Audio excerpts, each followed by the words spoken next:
Hello बच्चों, आइए हम प्रश्न देखते हैं। प्रश्न है हमारा कि सूची 1 विटामिन और सूची 2 अल्पता रोग से सुलेमित कीजिए।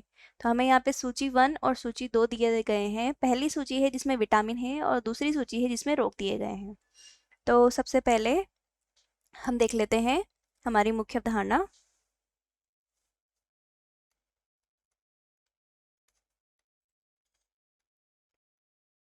जिसमें हम दिए गए रोग और उसके जो रोग हैं वो किस बी विटामिन की कमी से हो रहे हैं उसके बारे में देखेंगे। पहला है विटामिन के।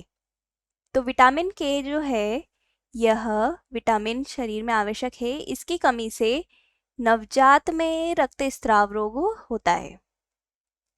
तो जो के विटामिन है इसकी कमी से क्या होता है, नवजात में रक्तस्राव।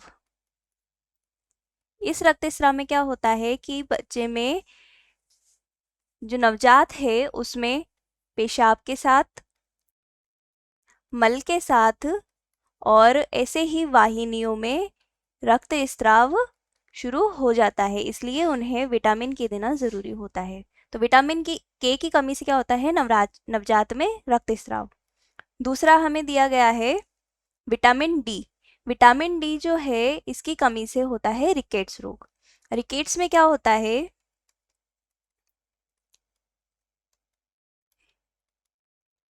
रिकेट्स में क्या होता है कि हड्डियां जो होती है वो हो जाती है कमज़ोर और मुलायम। हड्डियां जो है वह कमज़ोर और मुलायम हो जाती है और उनके टूटने का खतरा बढ़ जाता है। डी विटामिन जो है हड्डियों के लिए बहुत आवश्यक होता है, जिसकी कमी से रिकेट्स रोग होता है। अब इसके बाद है विटामिन बी1।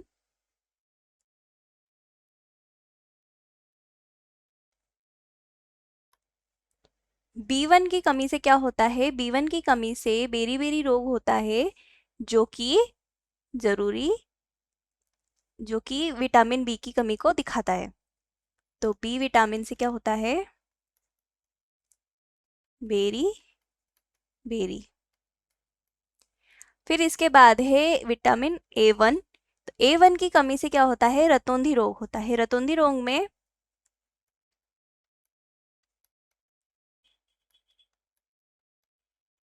रतौंधी रोग में क्या होता है कि अंधेरे में या फिर हम कह सकते हैं कम प्रकाश में दिखना बंद हो जाता है या फिर दिखाई नहीं देता है। तो रतौंधी रोग में जो आंखों की शक्ति है वह कम हो जाती है और अंधेरे या कम प्रकाश में दिखाई नहीं देता है।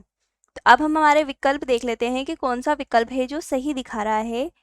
1 का सी, सेकंड का बी, थर्ड का डी और फोर्थ का ए, तो यह विकल्प गलत है। दूसरा 1 का ए, सेकंड का बी, थर्ड का डी और फोर्थ का सी, यह भी गलत है।